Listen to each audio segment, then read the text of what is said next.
আসসালামু আলাইকুম ভিউয়ার্স, আশা করি সবাই ভালো আছেন। ভোটার আবেদন ফর্ম অর্থাৎ যারা নতুন ভোটার হতে চাচ্ছেন তারা এই আবেদন ফর্ম কিভাবে ফিল আপ করবেন সেটা আজকে আপনাদের দেখাবো। প্রথমে এই আবেদন ফর্ম আপনারা উপজেলা নির্বাচন অফিস থেকে সংগ্রহ করবেন, কেননা এই আবেদন ফর্মের এক এক নাম্বার থাকে। যদি আপনারা কম্পিউটার থেকে ডাউনলোড করেন তাহলে সকল ফর্মের একটাই নাম্বার থাকবে। এর জন্য আপনারা এই ফর্মটা উপজেলা নির্বাচন অফিস থেকে সংগ্রহ করবেন। তারপরে ১ নাম্বারে ভোটার এলাকার নাম, এখানে আপনার গ্রামের নাম দিয়ে দিবেন।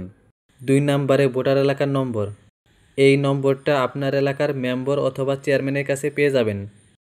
এখানে আরেকটা বিষয় বলে রাখি, আপনি যদি কোনো তথ্য না জানেন তাহলে সেই ঘরটা ফাঁকা রাখবেন, কিন্তু উল্টাপাল্টা পূরণ করবেন না।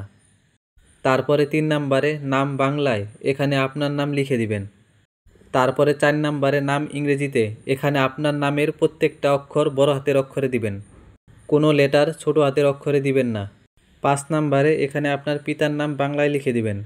৬ নাম্বারে এখানে আপনার পিতার এনআইডি নম্বর দিয়ে দিবেন। এখানে যতগুলো নম্বর দেওয়ার অপশন আছে প্রত্যেকটাতে অবশ্যই নম্বরগুলো ইংরেজিতে দিবেন। ৭ নাম্বারে আপনার পিতা যদি মৃত হয় তাহলে কত সালে মৃত্যুবরণ করেছে সেই সালটা এখানে দিবেন, আর যদি জীবিত থাকে তাহলে এই ঘরটা ফাঁকা রাখবেন। ৮ নাম্বারে এখানে আপনার মায়ের নাম বাংলায় দিবেন। ৯ নাম্বারে এখানে আপনার মায়ের এনআইডি নম্বর দিয়ে দিবেন। ১০ নাম্বারে আপনার মা যদি মৃত হয় তাহলে এখানে মৃত্যুর সাল দিবেন, আর যদি জীবিত হয় তাহলে এই ঘরটা ফাঁকা রাখবেন। ১১ নাম্বারে আপনি যদি বিবাহিত হন তাহলে আপনার স্বামী অথবা স্ত্রীর নাম এখানে দিবেন। ১২ নাম্বারে আপনার স্বামী অথবা স্ত্রীর এনআইডি নম্বর এখানে লিখে দিবেন। আর যদি আপনি বিবাহিত না হন তাহলে এই ঘরগুলো ফাঁকা রাখবেন। ১৩ নাম্বারে আপনার স্বামী অথবা স্ত্রী মৃত হলে এখানে মৃত্যুর সাল দিবেন। ১৪ নম্বরে আপনার জন্ম নিবন্ধন নম্বরটা এখানে লিখে দিবেন। ১৫ নাম্বারে এখানে আপনার জন্ম তারিখ লিখে দিবেন। ১৬ নাম্বারে এখানে আপনার জন্মস্থান অর্থাৎ আপনার জেলার নাম লিখে দিবেন। ১৭ নাম্বারে এখানে আপনার লিঙ্গ সিলেক্ট করে দিবেন। ১৮ নাম্বারে আপনার বৈবাহিক অবস্থা, আপনি বিবাহিত নাকি অবিবাহিত সেটা সিলেক্ট করে দিবেন। ১৯ নাম্বারে এখানে আপনার শিক্ষাগত যোগ্যতা লিখে দিবেন। এসএসসি হলে এসএসসি, এইচএসসি হলে এইচএসসি, পিএসসি হলে পিএসসি। আর যদি আপনি পড়াশোনা না করে থাকেন তাহলে এখানে নাই লিখে দিবেন। তারপরে ২০ নাম্বার এখানে আপনার পেশা দিবেন। আপনি যদি পড়াশোনা করেন তাহলে শিক্ষার্থী, চাকরি করলে চাকরিজীবী, ব্যবসা করলে ব্যবসায়ী, কৃষিকাজ করলে কৃষক লিখে দিবেন। তারপরে ২১ নাম্বারে আপনি যদি প্রতিবন্ধী হন তাহলে এখানে টিক দিয়ে দিবেন, তাহলে কিন্তু আপনার প্রতিবন্ধী কার্ডের ফটোকপি লাগবে। তারপরে ২২ নাম্বারে এটা দেওয়ার কোনো দরকার নেই, এই ঘরটা ফাঁকা রাখবেন। তারপরে ২৩ নাম্বারে রক্তের গ্রুপ, এখানে আপনার রক্তের গ্রুপ যদি জানা থাকে তাহলে দিয়ে দিবেন, আর যদি না জানা থাকে তাহলে উপজেলা হাসপাতাল থেকে ৫০ টাকার বিনিময়ে আপনি এই রক্তের গ্রুপ টেস্ট করাতে পারবেন। তারপরে এখানে ভোটার এলাকার নম্বর যদি জানা থাকে তাহলে দিবেন, আর যদি না জানা থাকে তাহলে এই ঘর ফাঁকা রাখবেন। তারপরে ১ নাম্বারে আপনার নাম লিখে দিবেন। তারপরে এখানে আপনাকে আর কোনো কিছু পূরণ করতে হবে না। তো ১ নাম্বার পেজ আপনারা এইভাবে পূরণ করবেন। তো চলুন এখন ২ নাম্বার পেজ কিভাবে পূরণ করবেন সেটা দেখাই। তারপরে ২৪ নাম্বারে এখানে আপনার বর্তমান ঠিকানা লিখে দিবেন। এখানে বিভাগ, জেলা, উপজেলা, ইউনিয়ন, ওয়ার্ড নাম্বার, মৌজা, গ্রামের নাম, হোল্ডিং নাম্বার, ডাকঘর লিখে দিবেন।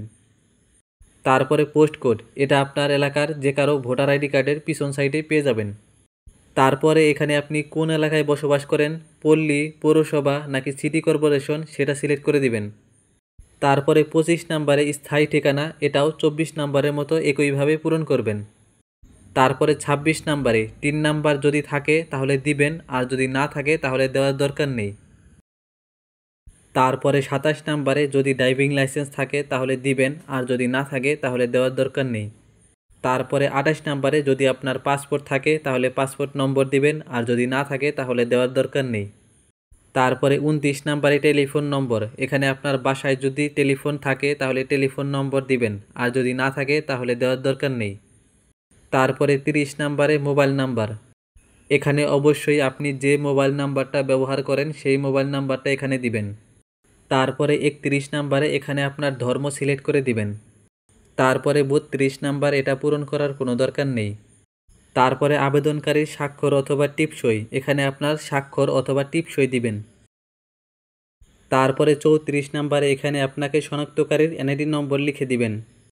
তারপরে 35 নম্বরে আপনাকে শনাক্তকারীর স্বাক্ষর এবং সিল দিতে হবে। এখানে আপনাকে শনাক্তকারী হতে পারে এলাকার মেম্বার অথবা চেয়ারম্যান অথবা হাই স্কুলের প্রধান শিক্ষক অথবা প্রাইমারি স্কুলের প্রধান শিক্ষক। তারপরে নিচেরগুলো আপনাকে আর পূরণ করতে হবে না, উপজেলা নির্বাচন অফিস থেকে এগুলো পূরণ করবে। তো এই ভোটার আবেদন ফর্ম পূরণ করতে আপনাদের যদি কোনো সমস্যা হয় তাহলে তা কমেন্টে অবশ্যই জানাবেন। তো আজকের ভিডিওটি এ পর্যন্তই, দেখা হবে অন্য কোনো ভিডিওতে। সে পর্যন্ত ভালো থাকবেন, সুস্থ থাকবেন। আসসালামু আলাইকুম।